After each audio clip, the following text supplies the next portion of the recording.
मैं विश्वास करता हूं कि परमेश्वर अपनी प्रतिज्ञा के अनुसार हमारे बीच में है, क्योंकि उसने कहा है जहां कहीं मेरे नाम से 2 या 3 इकट्ठे होंगे मैं उनके बीच में होऊंगा। ये उसका वायदा है और हम विश्वास करते हैं कि वो हमारे मध्य में है। आज की शाम हम पवित्र शास्त्र बाइबल के कुछ महत्वपूर्ण अध्याय देखेंगे और वचन से सीखेंगे। जब मैंने पवित्र शास्त्र बाइबल का अध्ययन करना शुरू किया आज से कई सालों पहले, तो एक वचन है जो उत्पत्ति की पुस्तक उसका पहला अध्याय और 26 पद में उसने मुझे आकर्षित किया। यह लिखा है, फिर परमेश्वर ने कहा कि हम मनुष्य को अपनी स्वरूप और अपनी समानता में बनाएं। ये कितना अद्भुत है, ये कितना अद्भुत है कि परमेश्वर ने सारी संसार की सृष्टि की, लेकिन समानता स्वरूप उसने केवल मनुष्य को दिया। इस संसार में बहुत से जीवित प्राणी हैं, पशु पक्षी हैं, अद्भुत अलौकिक सृष्टि, बड़े पहाड़, नदी नाले, झरने, आकाश में उड़ते हुए पक्षी, सब कुछ अच्छा है। बाइबल कहती है कि जब जब परमेश्वर ने कोई चीज बनाई उसे अच्छा कहा, और ये सब बनने के बाद उसने मनुष्य के लिए जो योजना बनाई उसमें विशेष ये था कि हम मनुष्य को अपनी समानता में बनाएंगे। ये वचन मुझे बड़ा आकर्षित करता है और बड़ा प्रभावशाली है। ये इसलिए प्रभावशाली है क्योंकि ये आज भी जीवित है। अगर आप मेरी दोनों बेटियों को देखें, एक का नाम आरविका है, एक का नाम आर्निका है। जो आर्निका है वो बड़ी बेटी है, उसकी उम्र 13 साल है, और जो आरविका है वो 10 साल की है। और अगर वो मेरे साथ बैठे हो तो आप कहेंगे कि आपकी तरह लगती है। जब हम किसी सभा में जाते हैं तो लोग रोक कर कहते हैं कि पास्टर जी ये आपकी तरह लगती है, बड़ी खुशी होती है। कुछ लोग कहते हैं कि आपकी बेटी आंखें जो हैं वो बिल्कुल आपकी मम्मी के ऊपर गई हैं, तो उसकी मां को भी बहुत अच्छा लगता है। ये आज से 6500 साल पहले परमेश्वर के द्वारा स्थापित एक सुंदर योजना है। आप अपने बच्चों को देखकर भी बड़ा गर्व अनुभव करते हैं कि हमारे बच्चे जो हमारी तरह लगते हैं। मैं देख सकता हूं यहां पर कुछ छोटे छोटे बच्चे बैठे हैं। पास्टर जितेंद्र जी की बेटी भी यहां पर हैं, वो उनकी तरह भी लगती है और सिस्टर जी की तरह भी लगती है। बाइबल कहती है कि परमेश्वर ने मनुष्य को अपनी समानता में बनाया, हमें अपनी समानता दी, अपना स्वभाव, अपना स्वरूप दिया। सब कुछ अच्छा था। और परमेश्वर का वचन कहता है कि परमेश्वर प्रत्येक दिन आदम और हव्वा से मिलने के लिए आते थे। ये और भी उत्तम है और भी अद्भुत है। ऐसा नहीं कि परमेश्वर ने मनुष्य को बनाया और बनाकर भूल गया, या परमेश्वर ने मनुष्य को बनाकर छोड़ दिया। बाइबल कहती है कि प्रत्येक दिन यहोवा परमेश्वर अदन की वाटिका में आदम और हव्वा से मिलने के लिए आते थे। That is powerful. वो परमेश्वर आपसे प्रेम करता है, आपकी चिंता करता है। सब अच्छा रहा, बहुत सुंदर रहा, कहानी आगे बढ़ी। और उसके बाद अगर आप उत्पत्ति की पुस्तक उसका 3रा अध्याय पढ़ें और उसके 24 पद को पढ़ें, मैंने अपनी बाइबल में इसे अंडरलाइन किया हुआ है, रेड लाइन किया हुआ है। यह लिखा है, इसलिए आदम को उसने निकाल दिया। परमेश्वर ने आदम को बनाया, आदम की वाटिका में रखा, सब कुछ उसके लिए तैयार किया गया।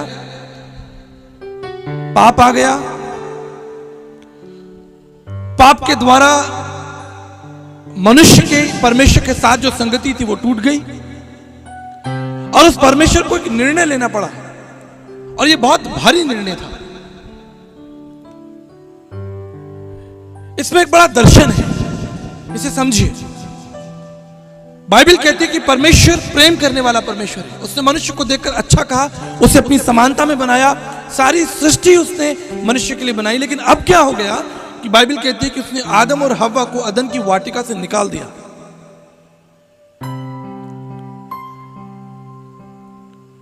इसे समझें। आप कल्पना कीजिए कि अगर बाइबल उत्पत्ति की पुस्तक उसके 3 अध्याय में खत्म हो जाती तो कैसा रहता। एक परमेश्वर था, उसने मनुष्य को बनाया, फिर पाप आ गया और परमेश्वर ने आदम और हव्वा को बगीचे से निकाल दिया, कहानी खत्म हो गई। लेकिन क्या कहानी खत्म हुई? कहानी खत्म हुई? नहीं खत्म हुई। परमेश्वर ने आदम और हव्वा को बगीचे से अर्थात अपनी उपस्थिति से निकाल दिया। संबंध नहीं टूटा, लेकिन उपस्थिति टूट गई, सहभागिता टूट गई, जिसे हम इंग्लिश में फेलोशिप कह सकते हैं। और इसके पीछे कारण है जिस पर हम थोड़ा मनन कर लेंगे कि आदम और हव्वा को परमेश्वर की उपस्थिति से क्यों निकलना पड़ा, हटना पड़ा या दूर जाना पड़ा। अगर आप यशाया उसका 6 अध्याय पढ़ें तो वहां पर यशाया परमेश्वर के साथ एक दर्शन देख रहा है। और वो दर्शन क्या है कि यशाया परमेश्वर को उसके सिंहासन पर विराजमान देखता है और वहां पर बहुत से करूब जो स्वर्गदूत हैं, सराफीम स्वर्गदूत हैं, वो खड़े हैं और वो कह रहे हैं सेनाओं का यहोवा पवित्र पवित्र पवित्र। और उस दर्शन को देखकर यशाया जो है वो डर रहा है, कांप रहा है। यहां तक कि वो कह रहा है कि हाय मैं मरा जाता हूं, परमेश्वर की उपस्थिति में मरा जाता हूं। I am dying in the presence of God. परमेश्वर का दास है, परमेश्वर का सेवक है। परमेश्वर की पुस्तक को लिखने वाला, यशाया अध्याय को लिखने वाला कह रहा है कि मैं परमेश्वर की उपस्थिति में मरा जा रहा हूं। यहां पर स्वर्गदूत हैं जिनके पास 6 पंख हैं और 2 पंखों से उन्होंने अपने पैरों को ढक लिया है और 2 पंखों से उन्होंने अपनी आंखों को ढक लिया और 2 पंखों से वो जोर जोर से हवा में उड़कर कहते हैं पवित्र पवित्र पवित्र, सेनाओं का यहोवा पवित्र पवित्र पवित्र। यहां पर ध्यान दीजिए, यहां पर स्वर्गदूत ये नहीं कहते हैं प्रेम प्रेम प्रेम, दया दया दया, क्षमा क्षमा क्षमा, नहीं। यहां पर परमेश्वर के लिए जो शब्द इस्तेमाल किया गया है वो पवित्र इस्तेमाल किया गया है। पवित्रता परमेश्वर का पहला नाम है और पहला स्वभाव। The first name of God and the first character of God is his holiness. और इसलिए अदन की वाटिका से आदम और हव्वा को परमेश्वर की उपस्थिति से हटना पड़ा, क्योंकि परमेश्वर पवित्र है और कोई कारण नहीं था। परमेश्वर की पवित्रता इतनी भयानक है कि मनुष्य उसकी कल्पना नहीं कर सकता। ये पवित्रता किसी सफेद रंग या आग जलती हुई ऐसा नहीं है, ये मनुष्य की, it is beyond human imagination. ये परमेश्वर की पवित्रता के बारे में है। मुझे एक सच्चा किस्सा याद आता है। फिजी एक छोटा देश है, आइलैंड है, ऑस्ट्रेलिया और न्यूजीलैंड के बीच में, बहुत छोटा सा आइलैंड है। और एक बार मैं एक फिजी के म्यूजियम में गया, वहां के म्यूजियम को देखने के लिए, और तब वहां पर कुछ पेंटिंग्स लगी थी और तब एक घटना ने मुझे आकर्षित किया। और वो घटना क्या थी? वो घटना ये थी कि आज से कई सालों पहले परमेश्वर के दास, एक सेवक फिजी देश के अंदर सुसमाचार की सेवा करने के लिए गए और उन्होंने सड़कों पर, बाजारों में प्रभु यीशु मसीह का सुसमाचार प्रचार किया। और धीरे धीरे पूरे शहर ने, पूरे राज्य ने, फिजी देश ने प्रभु यीशु मसीह को अपना उद्धारकर्ता प्रभु ग्रहण किया। और यह बात जब फिजी के राजा को पता चली तो उन्होंने परमेश्वर के दास को भवन में बुलाया, उस राज भवन में बुलाया गया, ताकि उस देश का राजा जो है वो उस वचन को सुन सके। वहां पर परमेश्वर के दास ने सेवा की, वचन को सिखाया। और प्रार्थना के दौरान जैसा हम लोग प्रार्थना करते हैं तो किसी के कंधे पर हाथ रखते हैं, किसी के सर पर हाथ रखते हैं, उसे आशीष देने के लिए हाथ रखते हैं। उस परमेश्वर के दास ने फीजी के राजा के सर पर हाथ रखा और प्रार्थना की। और उन्हें यह नहीं मालूम था कि यह फीजी देश का कानून है कि अगर कोई भी व्यक्ति राजा के क्राउन को छुएगा उसे मृत्यु दंड दिया जाएगा। और बड़ी हलचल हो गई क्योंकि यह परमेश्वर का दास था और इसने उस देश के संविधान को तोड़ा है। एक कमेटी बुलाई गई, बड़े बड़े विद्वानों को इकट्ठा किया गया, क्या किया जाना चाहिए। लेकिन उस कमेटी ने निर्णय लिया क्योंकि इसने राजा के क्राउन को छुआ है, उसके ताज को छुआ है, इसे मारा जाए। और फीजी के इतिहास में, क्योंकि वो वचन को उतनी गहराई से नहीं जानते थे, उन्होंने उस परमेश्वर के दास को उबलते हुए पानी में डाल दिया।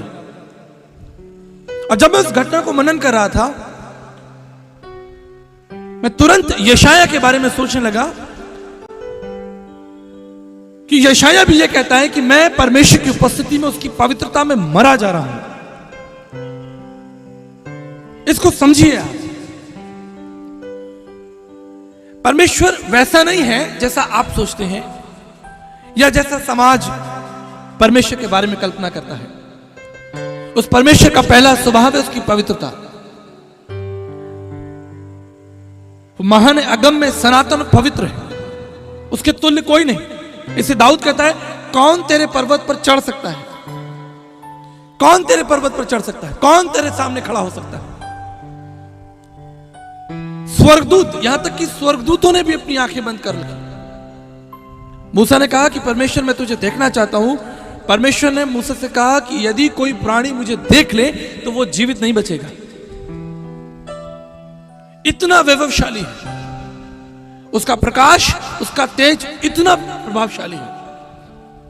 कल मैं सूर्य के बारे में आपको बता रहा था, सूर्य के तेज के बारे में बता रहा था।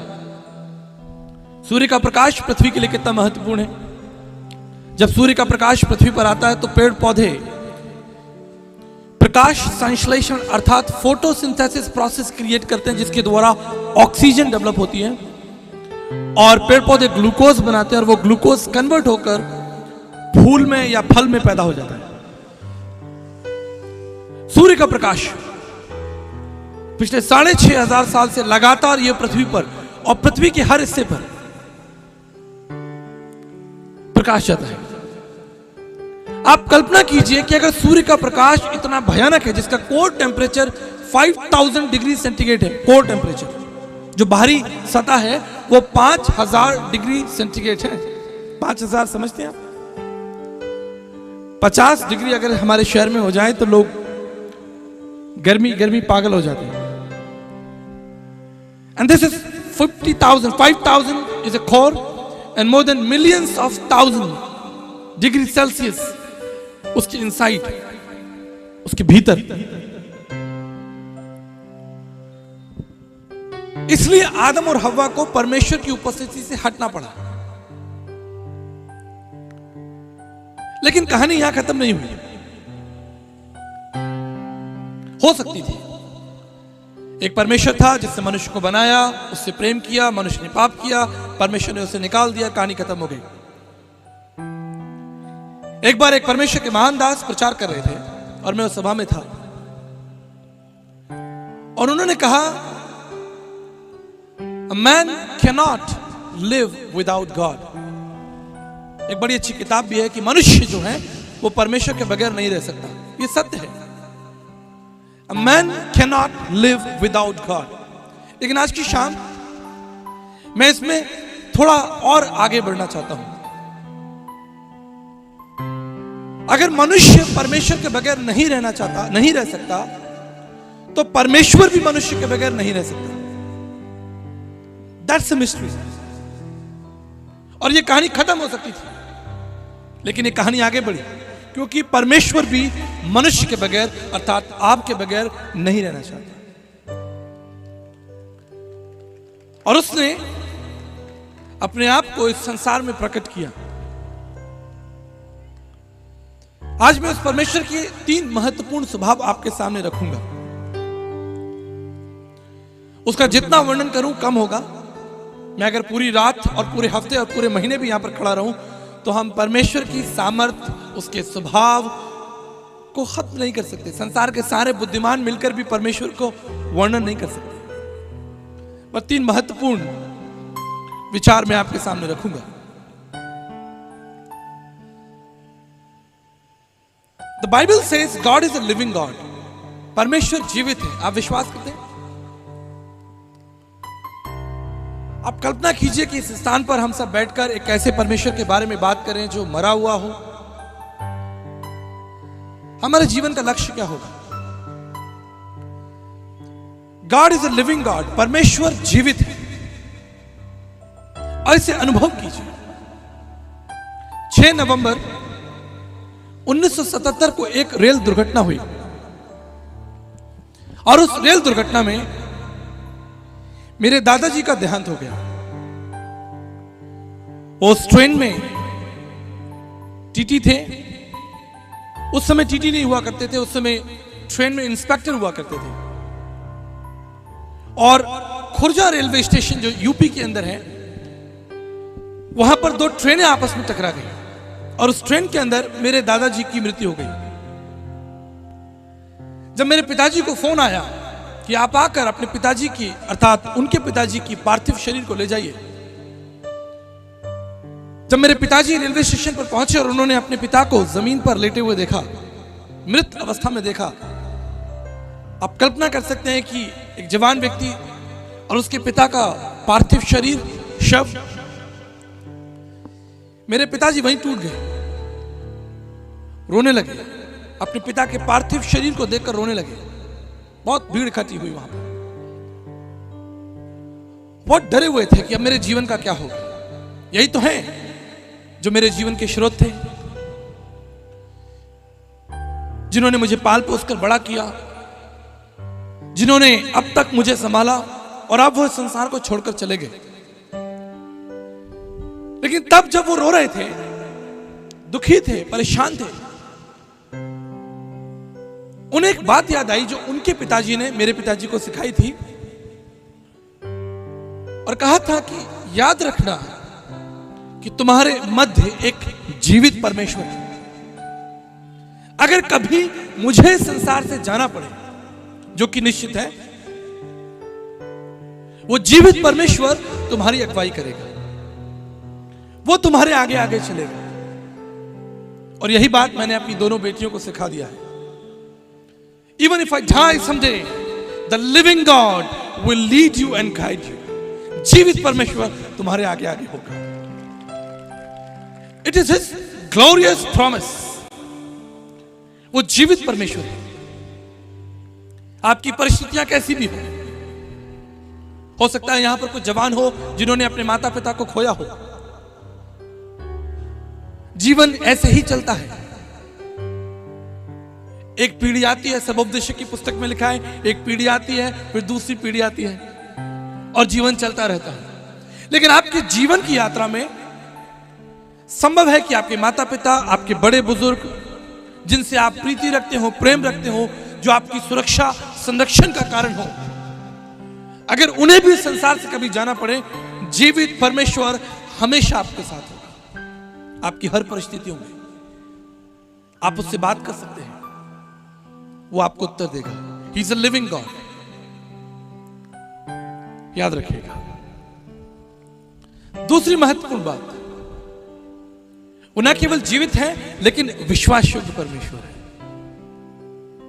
एक बार मैं एक बड़ी सभा में परमेश्वर की विश्वास योग्यता का वर्णन कर रहा था और एक जवान लड़का मेरे पास में आया। उसने कहा कि आचार्य जी, आज आपने जो कुछ परमेश्वर के बारे में बताया था बहुत उत्तम था, लेकिन एक जगह मुझे शंका है। आप कह रहे हैं कि परमेश्वर विश्वास योग्य है, हमारी प्रार्थनाओं का उत्तर देता है, हम उससे मांगे वो हमें देगा, हम उससे प्रार्थना करें वो विश्वास योग्य है। लेकिन मैं कई बातों के लिए पिछले कई सालों से प्रार्थना कर रहा हूं, लेकिन मैं उसकी विश्वास योग्यता का अनुभव नहीं कर सकता। What are the some reasons I'm not able to experience His faithfulness? बड़ा गंभीर सवाल था कि अगर आप अपने जीवन में परमेश्वर की विश्वास योग्यता अनुभव नहीं कर रहे तो इसमें कोई मनुष्य क्या कर सकता है? ये आपका और आपके परमेश्वर के बीच का रिश्ता है। लेकिन सवाल बड़ा पेचीदा था कि मैं अपने जीवन में परमेश्वर की विश्वास योग्यता को अनुभव नहीं कर रहा हूं। 5 साल से मैं किस विषयों के लिए प्रार्थना कर रहा हूं, मुझे कोई उत्तर नहीं मिला। हो सकता है कि आज की शाम आप में से भी कुछ लोग हों जो ये कहें कि परमेश्वर जीवित है, ठीक है, प्रेमी है, ठीक है, वो हमें स्वर्ग भी ले जाएगा, ठीक है, लेकिन क्या वो मेरे लिए विश्वास योग्य है? इसे समझ लीजिए। 2 मित्र थे। एक मित्र धनवान था और उसकी राशन की दुकान थी जहां चीनी, चावल या दालें मिलती हैं। और उसका एक दूसरा मित्र था जो गरीब था और घर घर जाकर मक्खन बेचता था, 100 ग्राम, 200 ग्राम, जैसी जिसकी आवश्यकता होती थी।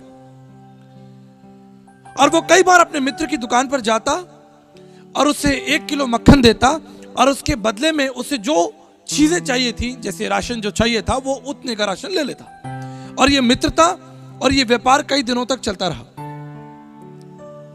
एक दिन इस धनवान मित्र ने देखा कि मेरा मित्र जो मुझे मक्खन देकर गया है वो 1 किलो नहीं है, वो 800 ग्राम है, अर्थात 200 ग्राम की चोरी है।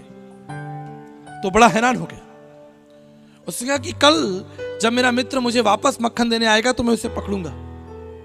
और यही हुआ। उसका मित्र उसे मक्खन देने के लिए वापस आया और उसने उसे पकड़ लिया और कहा कि ना तुम एक अच्छे दोस्त हो, ना अच्छे व्यापारी हो, यू आर नॉट फेथफुल, आप विश्वास योग्य नहीं हो। तो ये जो गरीब व्यापारी था जो मक्खन बेचता था, ये डर गया। बोला मुझे क्या क्या हो गया? उसने कहा कि आपका ये जो मक्खन है ये 1 किलो का नहीं है, ये 800 ग्राम का है।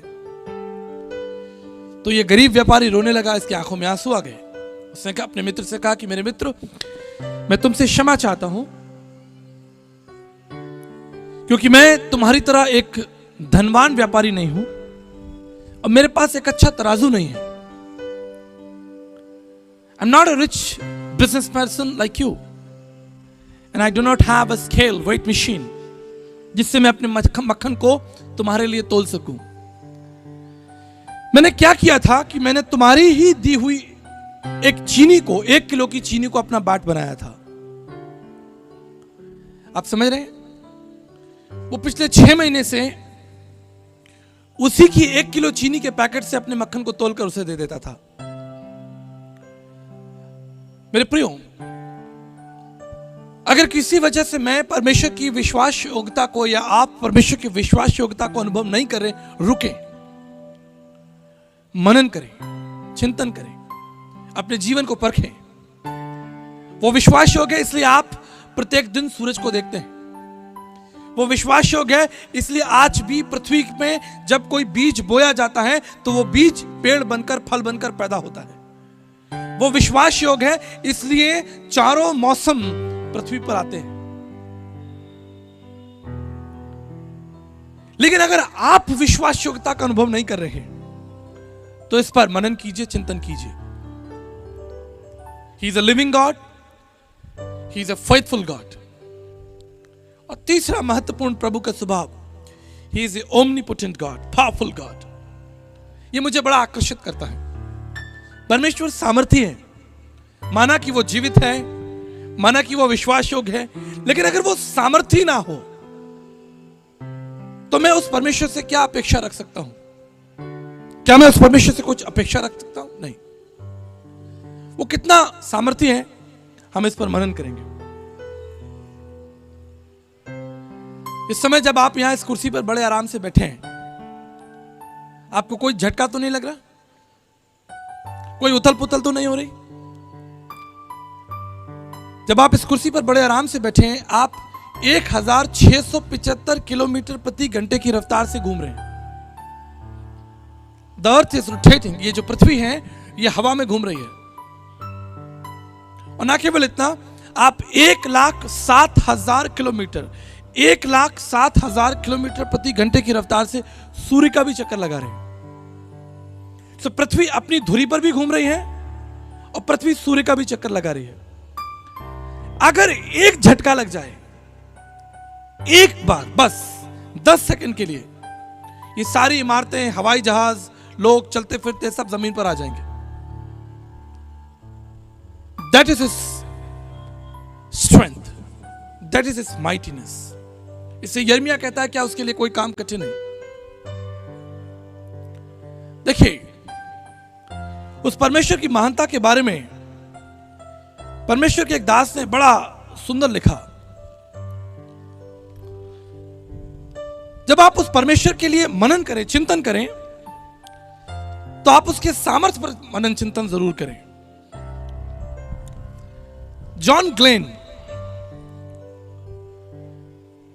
ये पहले अमेरिकन थे जिन्होंने स्पेस में यात्रा की। और जब ये स्पेस में थे तो इन्होंने सारे संसार को देखा, पूरे विश्व को, पूरे ब्रह्मांड को देखा स्पेस में से। और ये क्या देखते हैं कि जो ग्रह जहां होना चाहिए वो बिल्कुल अपनी जगह पर है। जो विषय और वस्तु पृथ्वी पर, जो चीज जहां होनी चाहिए वो आज भी वही है। That is God's mightiness. यह है परमेश्वर की सामर्थ्य। आप कितने किलो की बोरी उठा सकते हैं? 50 किलो, 100 किलो? अगर कोई बहुत बलवान होगा तो 200 किलो, पास्टर स्टीफन की तरह। आप जानते हैं इस पृथ्वी का वजन कितना है? आप 6 लिखिए और उस 6 के आगे 24 जीरो लगा दीजिए। ये पृथ्वी का वजन है। और इसलिए परमेश्वर के दास जॉन ग्लेन, जो अमेरिकन साइंटिस्ट थे, वो कहते हैं, I believe in a mighty God who not only created the universe but he holds everything together. मैं केवल एक ऐसे परमेश्वर में विश्वास नहीं करता जिसने ब्रह्मांड को बनाया हो, लेकिन मैं ऐसे परमेश्वर में विश्वास भी करता हूं जो इसे थामे रखता है। इतना सामर्थी परमेश्वर।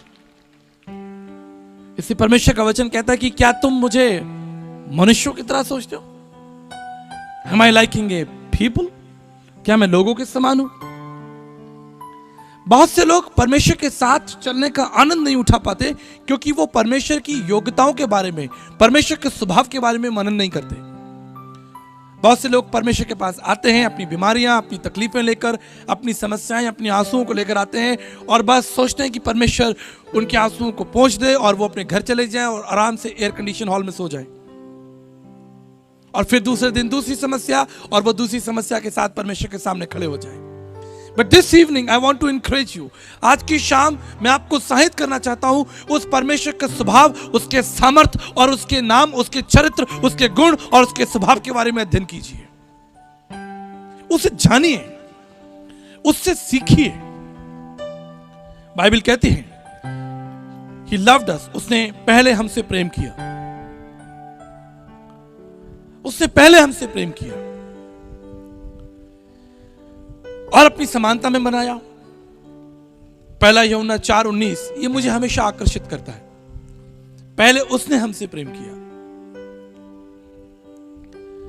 मैं कभी कभी अपनी बेटियों को तंग करता हूं और पूछता हूं, डू यू लव मी? मैं उनका हाथ पकड़ता हूं, उनसे पूछता हूं, क्या तुम मुझसे प्रेम करती हो?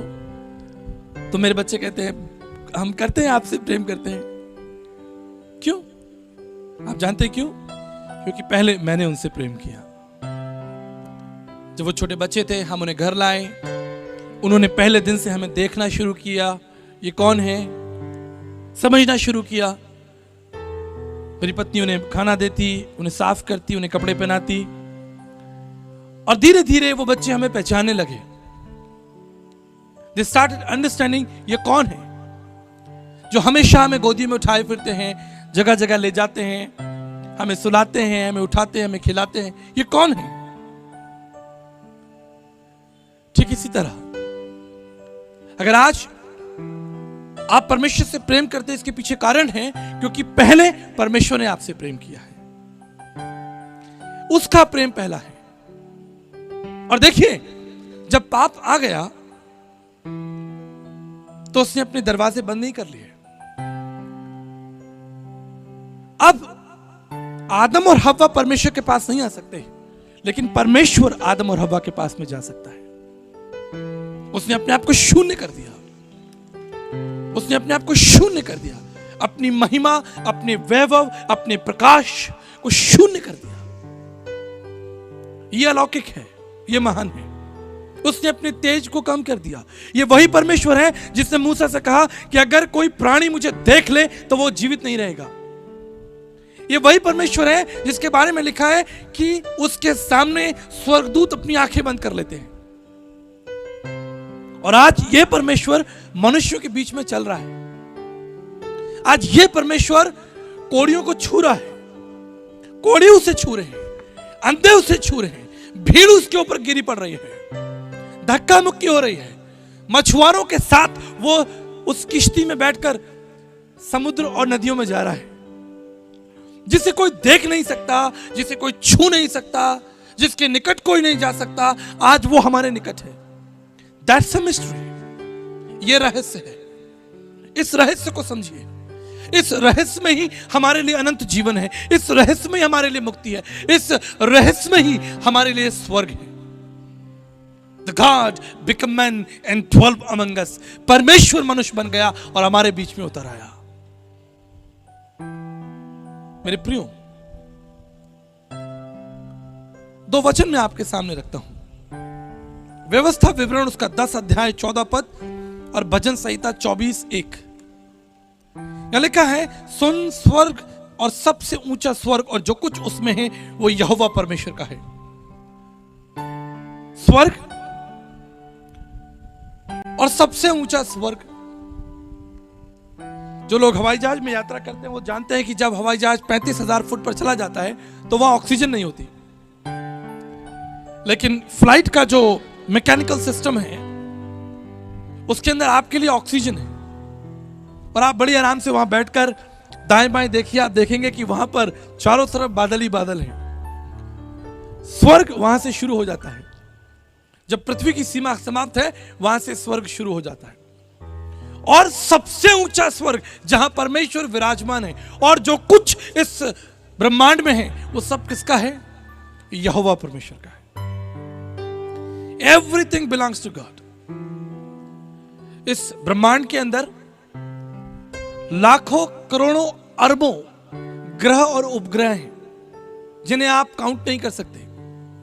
आज इतने वर्षों के बाद में भी वैज्ञानिक नासा केवल 4% यूनिवर्स को खोज पाई है, केवल 4%।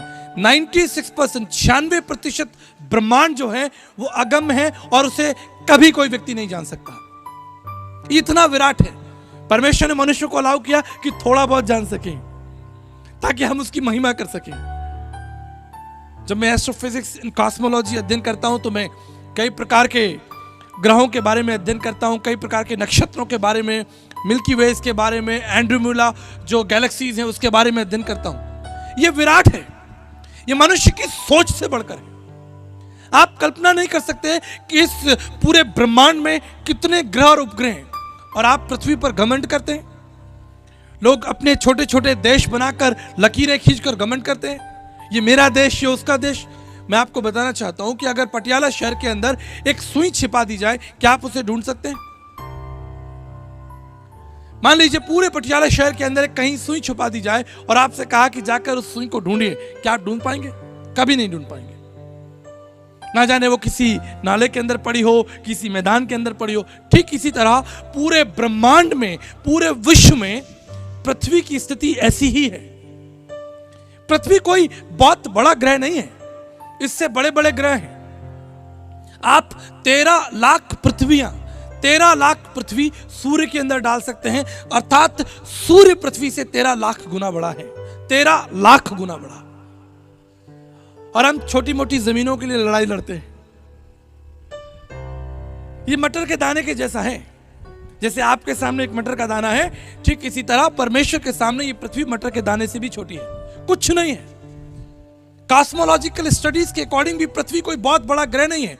नॉर्थ पोल से साउथ पोल की दूरी केवल 13,000 किलोमीटर है, ओनली 13,000 किलोमीटर, दैट्स इट।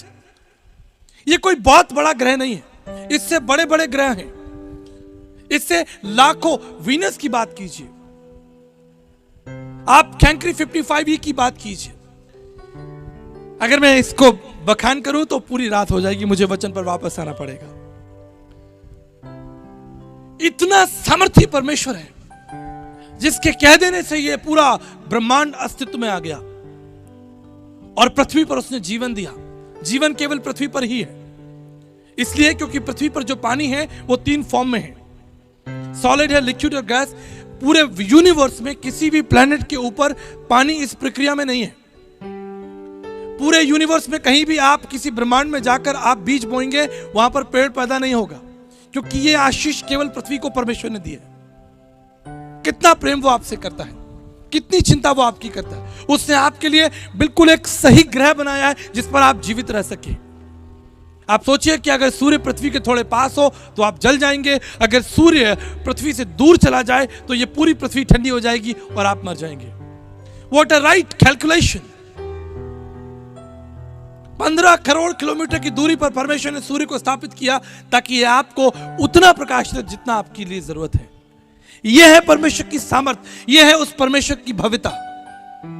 और हम उस परमेश्वर के पास क्यों आते हैं? छोटी मोटी बीमारियों, तकलीफें और चिंताओं लेकर।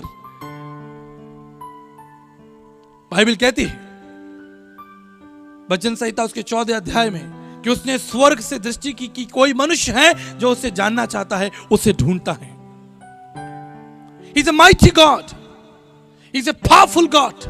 उसने स्वर्ग से मनुष्यों पर दृष्टि की कि क्या कोई है जो उसे जानना चाहता हो।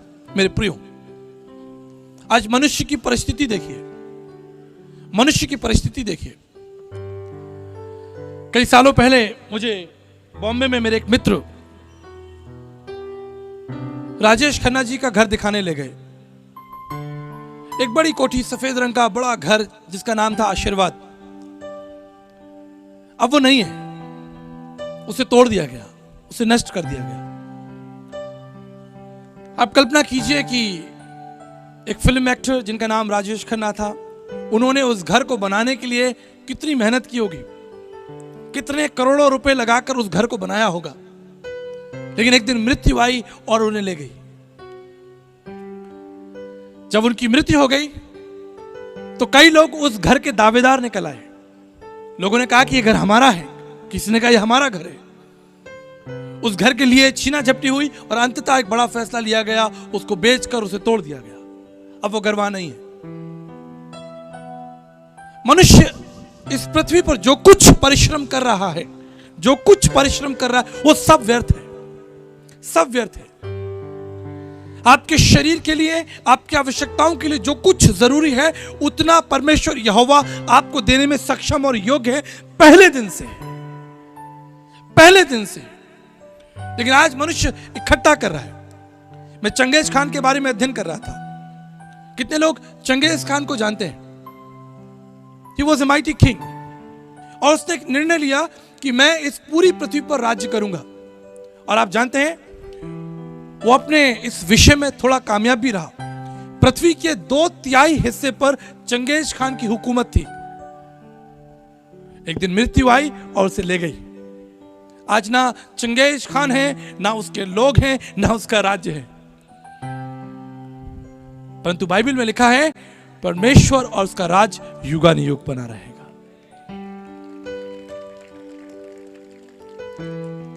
उस परमेश्वर के राज्य के बारे में, द किंगडम ऑफ गॉड, उसके बारे में अध्ययन करना शुरू कीजिए। आप बहुत बारों की बातें, बहुत चीजों में अध्ययन करते हैं, लेकिन समय निकालिए और परमेश्वर के अनंत राज्य, जो सनातन से सनातन काल का राज्य है, उस राज्य के बारे में अध्ययन करना शुरू कीजिए।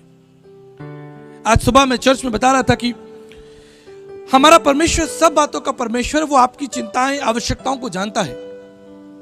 लेकिन ऐसा ना होने दें कि आप उस परमेश्वर के पास केवल अपनी बीमारियां, अपनी तकलीफें, अपनी समस्याएं लेकर ही घूमते रहें और एक समय निकल जाए कि आप उस परमेश्वर की महानता, उसकी सिद्धता, उसके पराक्रम को ना जान पाए। मेरे पास कई लोग आते हैं, पास्टर साहब प्रार्थना कर दीजिए। क्या प्रार्थना करनी है? ये बीमारी है, तकलीफ है, ये चिंताएं हैं, ये घर नहीं बन रहा। लेकिन बहुत कम लोग आते हैं जो आकर कहते हैं कि पास्टर साहब प्रार्थना कीजिए, मैं उस परमेश्वर की महानता का अध्ययन करना चाहता हूं, मैं उस परमेश्वर को अनुभव करना चाहता हूं, मैं उस परमेश्वर के नाम, उसके स्वभाव और उसकी योजनाओं को जानना चाहता हूं। बहुत कम लोग आते हैं। शायद 2 या 3 लोग आते हैं, पास्टर साहब प्रार्थना कीजिए हमारी इन आवश्यकताओं के लिए। अरे ये आवश्यकताएं तो परमेश्वर ने आपके लिए पहले ही बना दी थी। बाइबल कहती है भजन संहिता 24:1 में, पृथ्वी और जो कुछ उसमें है वो सब यहोवा परमेश्वर का है और उसने सब कुछ आपको दे दिया है। Everything he has given to you. उसे जाने, उसे प्राप्त करें, उसके निकट आए। मुझे एक घटना याद आई और बड़ी सुंदर घटना है। एक बार एक धनवान व्यक्ति जो अपने बच्चे को एक अच्छी शिक्षा देना चाहता था, उसने अपने बच्चे को एक बहुत अच्छे हॉस्टल में एडमिशन करा दिया। और एक दिन इस बच्चे का जन्मदिन था, तो इस धनवान व्यक्ति ने हॉस्टल के मैनेजर को फोन करके कहा कि आज मेरे बेटे का जन्मदिन है, एक अच्छी पार्टी रखो, एक अच्छा कार्यक्रम करो और मैं पैसे भेज रहा हूं और सब बच्चों के लिए दावत करो और सबको गिफ्ट दो और मेरे बच्चे के लिए अच्छे कपड़े खरीदो। पिताजी के आज्ञा के अनुसार मैनेजर साहब ने एक बड़ी पार्टी रखी। शाम को सारे बच्चे इकट्ठे हुए, अच्छे अच्छे कपड़े पहनकर उस कार्यक्रम स्थल पर आ गए और उस बच्चे को वहां लाया गया जिसका जन्मदिन था। जब वो उस स्थान पर आया, उसने देखा कि उसकी बाईं ओर सब प्रकार के इनाम, पुरस्कार, गिफ्ट, अच्छी चीजें रखी हुई हैं और दाईं तरफ बहुत अच्छे अच्छे खाने हैं। सब लोग उसके लिए हैप्पी बर्थडे का गाना गा रहे थे, वहां एक बड़ा केक भी था, सब कुछ अच्छा था। तभी वो बच्चा रोने लगा। तो मैनेजर साहब ने कहा कि इतनी अच्छी पार्टी है, ये सारे बच्चे यहां पर हैं, सब कुछ इतना सुंदर है, आप क्यों रो रहे हो?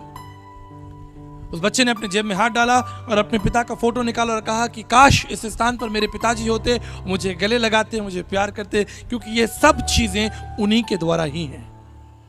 That's mystery. आज मनुष्य गाड़ी, घोड़ा, घर, संसार की तमाम चिंताओं में उलझाए और जो स्रोत है, जो जीवन का स्रोत है, उसके बारे में हम बात नहीं कर रहे, उसके बारे में अध्ययन नहीं कर रहे। जितने जवान यहां पर हैं, मैं उन्हें प्रेरित करना चाहता हूं, परमेश्वर के स्वभाव के बारे में अध्ययन कीजिए, उसकी सामर्थ्य के बारे में अध्ययन कीजिए, उसके चरित्र के बारे में अध्ययन कीजिए, उसके कार्य करने की शैली के बारे में अध्ययन कीजिए, उस परमेश्वर की महानता का अध्ययन कीजिए। आप देखेंगे कि आपके जीवन से एक सामर्थ्य प्रकट होगा, आप और परमेश्वर के निकट आएंगे। That's the beauty. हमारा परमेश्वर चाहता है कि हम उसे जाने, यह उसकी प्रबल इच्छा है। उसने स्वर्ग से मनुष्यों पर दृष्टि की और कहा, क्या कोई बुद्धिमान है जो उसे ढूंढता है, उसे ढूंढता है। मेरे प्रियो, आज जब हम इस स्थान पर हैं, मेरे और आपके लिए जरूरी है कि हम उस परमेश्वर को जाने, क्योंकि वो परमेश्वर सब भलाइयों का स्रोत है, शांति का स्रोत है, सुरक्षा का स्रोत है। कल मैंने आपको बताया कैसे परमेश्वर ने मुझे एक बड़ी दुर्घटना से बचाया। He is a God of safety. आप अपनी सुरक्षा के लिए उससे प्रार्थना कर सकते हैं, अपने जीवन की शांति के लिए प्रार्थना कर सकते हैं। बाइबल कहती है he is a God of peace. वो शांति देने वाला परमेश्वर है। मुझे एक घटना याद आती है मर्लिन मैनरो के बारे में।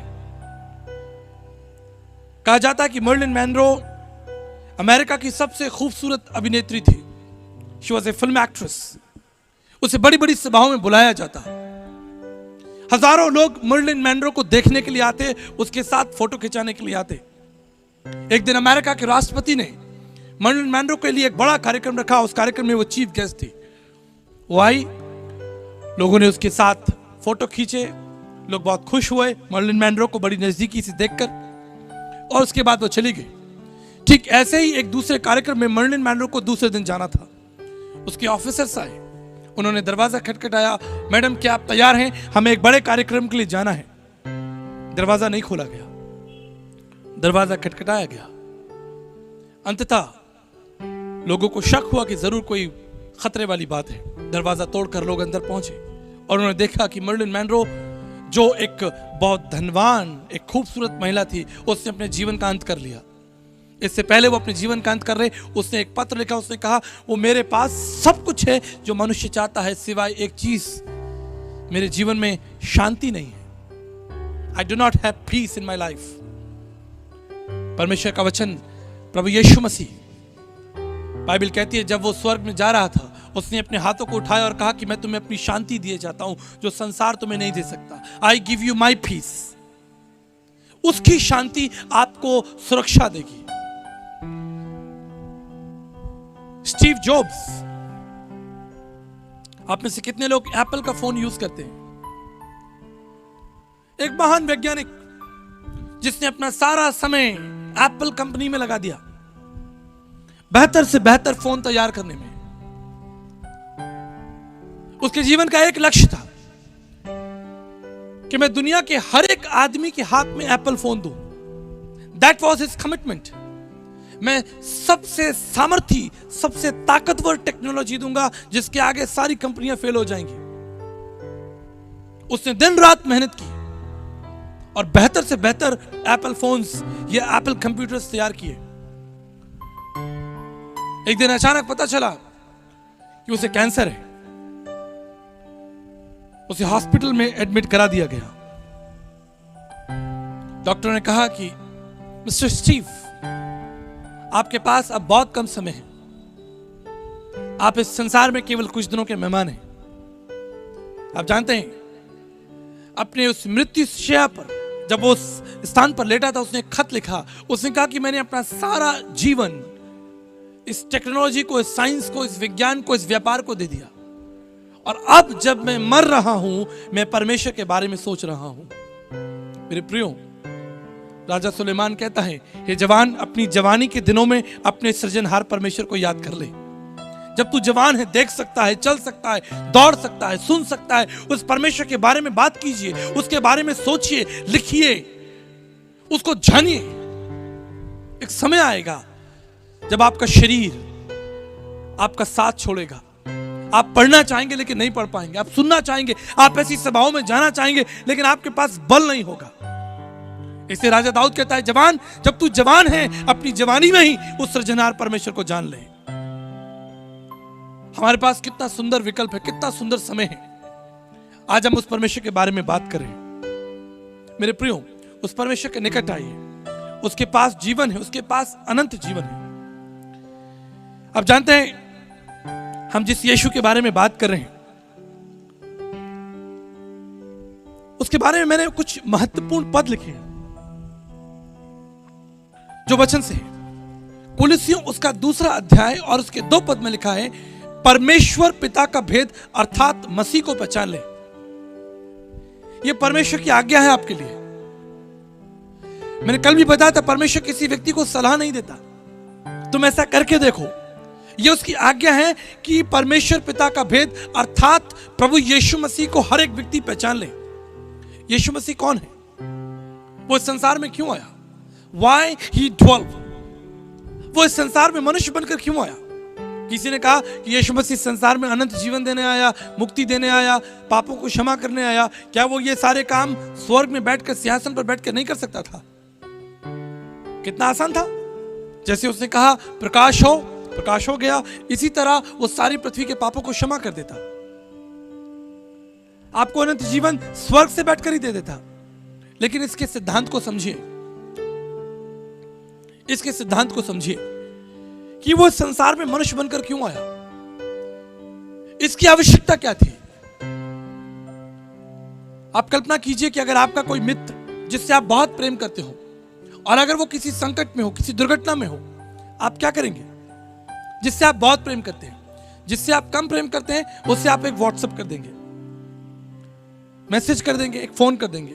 लेकिन अगर आप उससे बहुत प्रेम करते हैं तो आप क्या करेंगे? आप उसके पास जाएंगे, आप दौड़कर उसके पास जाएंगे। यही तो रहस्य है। उसने हमसे पहले प्रेम किया। 1994 में ओलंपिक हो रहा था। सारे धावक तैयार थे दौड़ने के लिए।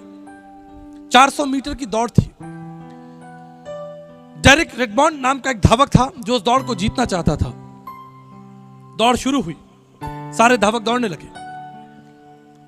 डेरिक थोड़ी दूर दौड़ा और जमीन पर गिर गया क्योंकि उसके पैर की हड्डी टूट गई थी। बहुत दुखी हो गया। उसके सारे साथी जो उसके साथ थे वो आगे निकल गए। डेरिक उस दौड़ को हार गया। 63,000 लोग, 63,000 पीपल उस स्टेडियम के अंदर बैठे थे। जो विजेताओं के लिए ताली बजा रहे थे, जो जीत गए थे उनके लिए ताली बजाई जा रही थी। लेकिन एक व्यक्ति दौड़कर रेडिक के पास में आया, डेरिक रेडमाउंट के पास में दौड़कर आया। उसने उसे गले लगाया, उसके आंसुओं को पोंछा। उसने विजेता पर ध्यान नहीं दिया, उसने उस हारे हुए व्यक्ति पर ध्यान दिया। उसके आंसुओं को पोंछा, उसे गले लगाया। डेरिक ने मुड़कर देखकर कहा, पिताजी आपका धन्यवाद कि आप मेरे लिए आए। उसने अपने पिताजी से एक निवेदन किया। उसने कहा, पिताजी मैं ये दौड़ हार चुका हूं, I have lost this race, लेकिन अब मेरी एक प्रार्थना है, मैं इस दौड़ को पूरा करना चाहता हूं। उसके पिताजी ने उसे अपना कंधा दिया, उसका सारा बोझ लेकर उसको वहां तक ले गया जहां वो दौड़ खत्म होनी थी। मेरे प्रियो, यह है परमेश्वर के प्रेम का रहस्य। जब उसने हमें उस कठिन परिस्थिति में देखा, मृत्यु में देखा, दुख और पीड़ा में देखा, उसने सलाह नहीं भेजी, वो खुद उतर कर आ गया, मनुष्य बन गया, अपने आप को शून्य कर दिया। आप जानते हैं इस संसार का सबसे बड़ा मिरेकल क्या है? लोग कहते हैं कि यीशु मसीह ने लाजर को जिंदा कर दिया, ये सबसे बड़ा मिरेकल है। ये मिरेकल नहीं है, ये तो परमेश्वर का स्वभाव है। इस संसार का सबसे बड़ा मिरेकल है कि उस अगम में सनातन पवित्र परमेश्वर ने अपने आप को शून्य कर दिया और हमारे बीच में 33.5 साल तक रहा। That is the mystery, that is the biggest miracle on this planet. इससे अगम में, इससे सनातन, इससे भव्य क्या हो सकता है कि जिसने संसार को बनाया हो वो संसार में चल रहा हो, लोग उसे देखें, उसे छुएं, उससे बातचीत करें। एक दिन एक कोढ़ी यीशु मसीह के पास में आया। हम कोढ़ के बारे में जानते हैं कि अगर कोई व्यक्ति कोढ़ी को छूता है तो उसे डर होता है कि मैं भी कोढ़ी ना हो जाऊं। यह सामाजिक दुविधा है। कोढ़ी जिनके घर, जिनका समाज दूर है, जिन्हें समाज प्रेम नहीं करता, उन्हें बाहर निकाल दिया गया। वो यीशु मसीह के पास में आया। उसने कहा, प्रभु मैं जानता हूं कि आप मुझे शुद्ध कर सकते हैं, आप मुझे बताइए कि यीशु मसीह ने लाजर को कैसे जिंदा किया। यीशु मसीह ने कहा लाजर कब्र से बाहर निकल, और लाजर जिंदा हो गया बाय हिज वर्ड्स। लेकिन जब इस कोढ़ी की बात आई तो बाइबल कहती है उसने अपना हाथ बढ़ाकर उसे छुआ। That's a mystery. वो बोलकर भी चंगा कर सकता था, लेकिन हाथ बढ़ाकर उसने अपना पहला प्रेम प्रकट किया कि कितना वो प्रेम करता है। वो उसको बोलकर चंगा कर सकता था, लेकिन हाथ बढ़ाने का मतलब है कि उसने उससे प्रेम किया। मेरे प्रियो, आज भी वो परमेश्वर अपना हाथ बढ़ाकर आपसे प्रेम करता है। आज भी वो आपका दाहिना हाथ पकड़कर आपके साथ साथ चलने को तैयार है। आज भी वो जीवन के हर मार्ग में आपकी अगुवाई करने को तैयार है। आज भी वो जीवित, पराक्रमी और सामर्थ और अगम्य परमेश्वर है। आप उसके साथ चलें, आनंद लें। बाइबल कहती है वह तो अदृश्य परमेश्वर का प्रतिरूप और सारी सृष्टि में पहला था और सारी वस्तुएं उसके द्वारा सृष्टि हुई। कुलसी उसका पहले अध्याय 15-16 में लिखा है। पहला यूहन्ना 3:5 में लिखा, वो इसलिए प्रकट हुआ कि वो पापों को हर ले। ये जो विषय है पापों को हर ले, ये बड़ा ही महत्वपूर्ण है। ये काम केवल परमेश्वर कर सकता है। भारतीय दर्शन में लिखा है, तद रक्तम परमात्मम पुण्यदान बल्यागनम सर्व पाप परिहरो रक्त प्रक्षणम आवश्यम। स्वयंभू सृष्टिकर्ता प्रजापति यगा यज्ञसम यगो यगा, वो परमेश्वर समस्त मानव जाति के लिए एक यज्ञ करेगा और इस यज्ञ में स्वयं अपना लहू बहाएगा। भारतीय दर्शन की अमूल्य प्रार्थना थी, अस्तोमा सद्गमय थमसोमा ज्योतिर्मय मृत्युमामृतमय। भारतीय दर्शन के तत्वदर्शियों ने कहा, जाऊं कहां तज चरण तुम्हारे, काको नाम पवित्र पावन कहियति दीन प्यारे, देव धनुज मुनि नाग मनुज सब माया विवश विचारे। प्रभु हम कहां जाएं? कौन हमें शुद्ध कर सकता है? कौन हमारे पापों के लिए अपना रक्त बहा सकता है? दर्शन शास्त्र कहता है, तद रक्तम परमात्मम पुण्यदान बल्यागनम, समस्त मानव जाति के लिए स्वयंभू सृष्टिकर्ता परमेश्वर अपना रक्त बहाएगा। यह किसी मनुष्य के रक्त से या किसी भेड़ बकरियों के रक्त से नहीं हो सकता। हमारी प्रार्थनाएं स्वर्ग में पहुंच गई। जो कुछ प्रार्थनाएं पृथ्वी पर की गई वो स्वर्ग में पहुंच गई। और इब्रानियों उसका 10 अध्याय उसके 5 पद में लिखा है, और परमेश्वर ने कहा एक देह तैयार की जाए, और वो इस देह में संसार में आ गया आपकी अगुवाई करने के लिए, आपको अनंत जीवन देने के लिए, आपके पापों को हरने के लिए, आपकी बुराइयों को दूर करने के लिए। मेरे प्रियो, मैं अंतिम उदाहरण देकर आपके लिए प्रार्थना करना चाहता हूं। जब एक हवाई जहाज आसमान में उड़ता है और कई बार डेंस फॉग होता है। डेंस फॉग का मतलब कि पायलट को अब कुछ दिख नहीं रहा और उसे पृथ्वी पर उतरना है, लैंड करना है। पीछे 300 यात्री बैठे हैं और पायलट को नहीं मालूम कि एयरपोर्ट कहां है। बड़ी दुविधा है। अब वो क्या करे? आप जानते हैं वो क्या करते हैं? उसके कंप्यूटर पर, उसके स्क्रीन में, उसके पैनल में एक सॉफ्टवेयर है जिसे कहते हैं कैट 3 लैंडिंग, ब्रावो लैंडिंग। अब वो समय आ गया है जब वो मनुष्य, वो पायलट अपनी आंखों से और अपनी सोच और अपनी बुद्धि से जहाज को नीचे नहीं उतार सकता। अब समय आ गया है कि वो उस बटन को दबा देता है जिसे ब्रावो लैंडिंग या कैट 3 लैंडिंग भी कहते हैं, और उस जहाज के जो सेंसर हैं वो खुल जाते हैं और वो एयरपोर्ट को सेंस करने लगते हैं कि एयरपोर्ट कहां पर है। और धीरे धीरे धीरे धीरे सॉफ्टवेयर के माध्यम से, उस वैज्ञानिक प्रणाली के माध्यम से वो जहाज एयरपोर्ट की तरफ मुड़ जाता है। पायलट चुपचाप बैठा है, कुछ नहीं कर रहा, उसे कुछ नहीं दिख रहा। इसे डेंस फॉग, चारों तरफ अंधेरा है या मान लीजिए बादल ही है, उसे कुछ नहीं मालूम। बड़े विश्वास से बैठा है। जहाज के सॉफ्टवेयर काम करते हैं, वो उस स्थान को ढूंढ लेते हैं और धीरे धीरे धीरे धीरे उस जहाज को रनवे पर ले आते हैं और जहाज रनवे पर उतर जाता है। जीवन एक यात्रा है। आपके जीवन में कई बार आपको धुंधलाहट होगी, आपको कुछ नहीं मालूम कि आपको क्या करना है, कहां जाना है। आपको कुछ नहीं मालूम कि आप किसकी अगुवाई लें। बाइबल कहती है यहोवा परमेश्वर जीवित और सामर्थी है, उसका वचन तुम्हारी ढाल है।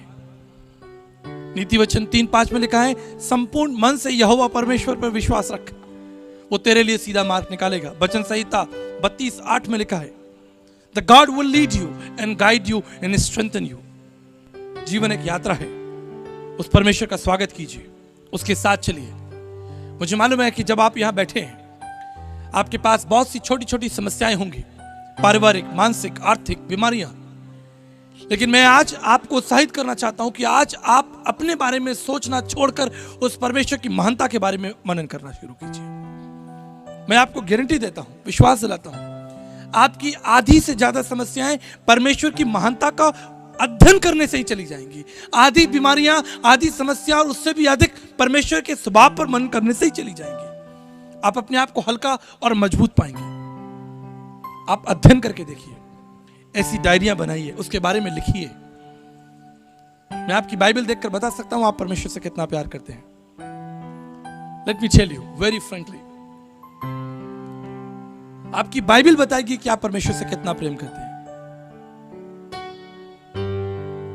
If your Bible is in a bad shape, अगर आपकी बाइबल की हालत, आप समझ रहे हैं, अगर आपकी बाइबल की हालत खराब है तो आप सही मार्ग पर हैं। लेकिन अगर आपकी बाइबल नई है, साफ है, बिल्कुल ताजा है, तो आप गलत मार्ग पर हैं। आप समझ रहे हैं मैं क्या कह रहा हूं? Read the word of God, it has power, it has anointing, it has grace, it has eternal life, it has strength of God. इसे पढ़े, इसके निकट आए। मैं आपके लिए प्रार्थना करना चाहता हूं। इस समय मैं प्रार्थना करना चाहता हूं, यहां पर जितने भी पति पत्नी हैं, कितने लोग यहां पर पति पत्नी साथ में आए हैं, हाथ उठाइए। मैं आपसे रिक्वेस्ट करूंगा कि आप सामने आए, आप सामने आए।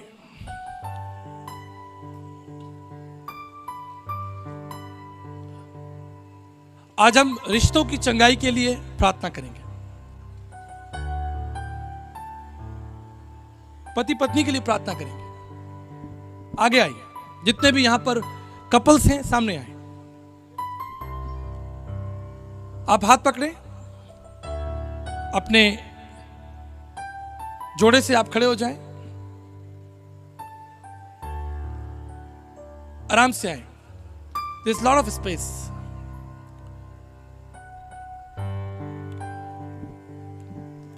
आज हम परिवारों के लिए प्रार्थना करेंगे। शैतान की सबसे बड़ी योजना है परिवारों को तोड़ना। शैतान की सबसे बड़ी चालाकी है कि परिवारों को नष्ट कर देना। और आज हम परमेश्वर के वचन की सामर्थ्य से शैतान की चालाकियों को नष्ट करेंगे। आमीन।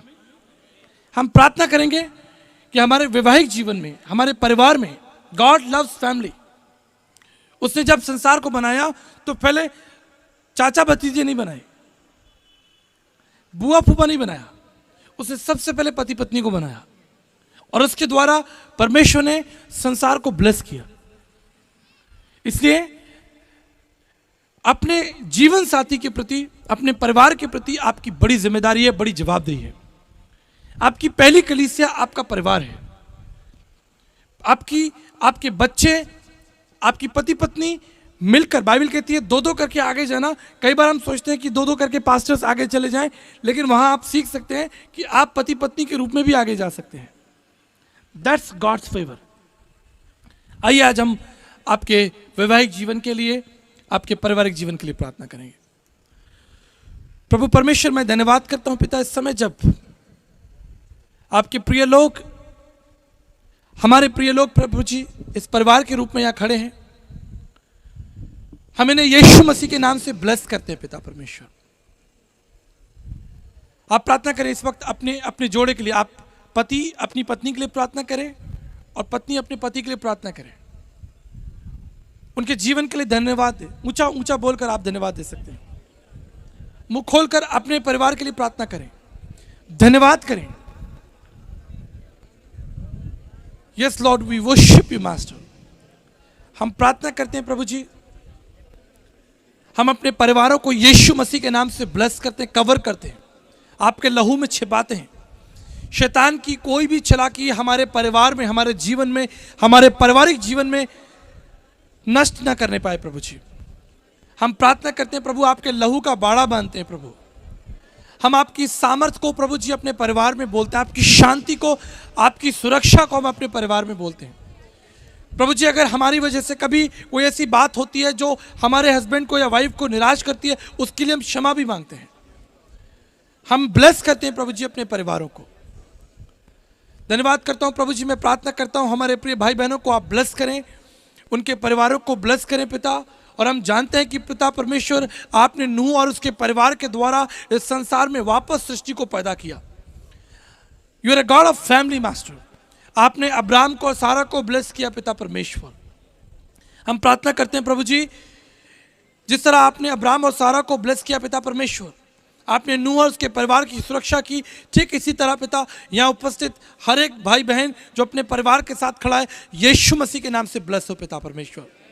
हम यीशु मसीह के लहू, उसकी शांति और सुरक्षा का बाड़ा इनके जीवन में बोलते हैं प्रभु जी। हम प्रार्थना करते हैं कि एक अच्छा मॉडल बनाए पिता, ताकि इनके बच्चे और समाज और तमाम लोग देखें कि ये कितना अच्छा परिवार है जो परमेश्वर का भय रखता है। हम प्रार्थना करते हैं और धन्यवाद देते हैं प्रभु।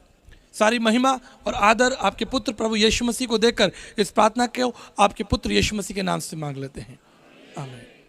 मैं इस समय एक और प्रार्थना करूंगा जवानों के लिए। जितने जवान लोग हैं आगे आ जाएं, हमारे सारे परिवार लोग आराम से पीछे की तरफ जाएं, जितने जवान लोग हैं। Thank you Jesus, we worship you, glory and honour. Thank you Jesus. जितने भी जवान लोग हैं आगे आ जाएं। मुझे नहीं मालूम क्या हम एक गीत गा सकते हैं। अगर एक छोटा सा एक गीत, चाहे हमें माइक का भी इस्तेमाल ना करना पड़े। Can we have a one song please brother, come. इस पोडियम को हटा दीजिए। जितने जवान लोग हैं आगे आए, इधर बहनें आ जाएं, सारी बेटियां इधर आ जाएं, जवान इधर आ जाएं।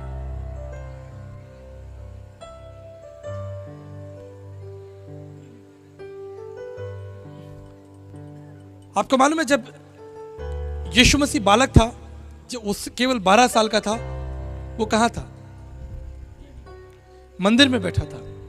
और याजकों से बात कर रहा था। और जब वो जवान हुआ थैंक यू तो वो सेवा में लग गया।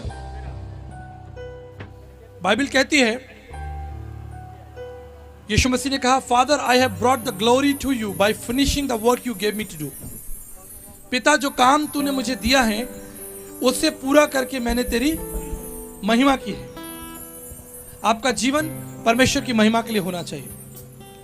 आपका जीवन अनमोल है, इसे नष्ट ना करें गलत मार्ग में जाकर, गलत विचारों के द्वारा।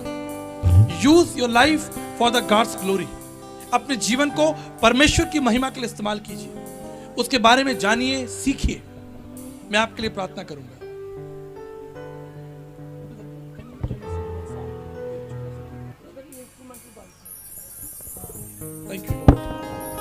Thank you Jesus. हम जवानों के लिए प्रार्थना करेंगे। अपने हाथ उठाएं सब। Thank you. ये जीवन थैंक यू मास्टर। तुझको देते हैं, सारा याद We give you glory now. तुझको देते हैं। ये जीवन तुझको देते हैं, सारा याद तुझको देते हैं।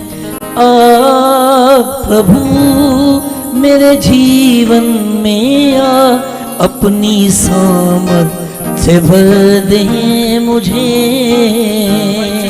Lord, I bless प्रभु मेरे जीवन में अपनी सामर्थ्य भर दे मुझे। Give them wisdom and anointing, Lord. तुझको दे जवान अपनी जवानी के दिनों में अपने सृजनहार परमेश्वर को याद कर, तुझको दे उसका महान प्रेम। हे जीवन तुझको देते, अपने जीवन को प्रभु के लिए कमिट कीजिए। वो जीवित परमेश्वर देते, वो आपसे प्रेम करता है। प्रभु मेरे जीवन में अपनी सामर्थ्य से भर दे मुझे। गाएंगे एक बार। प्रभु मेरे जीवन में अपनी सामर्थ्य से भर दे मुझे। एक लाइन सभी गाएंगे। ये जीवन तुझको देते हैं, सारा याद तुझको देते हैं। ये जीवन तुझको देते हैं, सारा याद तुझको देते हैं। प्रभु परमेश्वर, मैं धन्यवाद करता हूं इन जवानों के लिए। पिता परमेश्वर, आप इन्हें बुद्धि और समझ का आत्मा दे पिता। इन्हें जीवन के जिस मार्ग में चलना है प्रभु जी, इनकी अगुवाई कर। आपने कहा कि मैं तुम्हें बुद्धि दूंगा और मैं तुम्हारी अगुवाई करूंगा। प्रभु जी, हर प्रकार की बुराई से, शैतान की हर चालाकी से पिता परमेश्वर इनका जीवन बचा रहे, इनका जीवन पवित्र हो, आपको ग्रहण योग्य हो। प्रभु जी, जब समय आए आप इन्हें महान सेवक और सेविकाओं के रूप में इस्तेमाल करें पिता। हम प्रार्थना करते हैं प्रभु जी, हम आपको ये सारे जवान जो यहाँ खड़े हैं हम आपको देते हैं प्रभु जी। रिसीव देम, आप इन्हें ग्रहण करें पिता परमेश्वर। दाऊद के समान, सुलेमान के समान पिता परमेश्वर आप इन्हें ब्लेस करें पिता परमेश्वर। दानियल के समान, एस्तर के समान पिता परमेश्वर आप इन्हें अनॉइंट करें, इनसे बातचीत करें पिता, वचन के द्वारा इनसे बातचीत करें पिता। अपने दास और दासियों के द्वारा, गीतों और गवाहियों के द्वारा अपने बातचीत करें। ये अपने माता पिता के अधीन रहे। बाइबल कहती है कि जब हम अपने माता पिता के अधीन होते हैं तो हमें लंबी आयु देता है, वो हमें ब्लेस करता है। हमारा जीवन पवित्र और कोमल हो पिता परमेश्वर। हर प्रकार के घमंड, लालच और बुराइयों से प्रभु जी आप हमारी रक्षा करना। और पिता, जो मार्ग जीवन का मार्ग है उसमें हमें लेकर चलना। मैं धन्यवाद करता हूं प्रभु जी, इन सारे जवानों को आपके चरणों में सौंपता हूं। आप इन्हें ब्लेस करें पिता परमेश्वर। इनकी पढ़ाई लिखाई, इनकी नौकरी, इनके भविष्य, इनके जीवन के हर मार्ग में आप इनके प्रभु ठहरे। आप इनकी अगुवाई करें पिता परमेश्वर। ये मेरी प्रार्थना है और ये मेरा विश्वास आपके पुत्र यीशु मसीह के नाम से मांगते हैं, आमीन। आमीन। हाथ उठा करके हाँ, आमीन।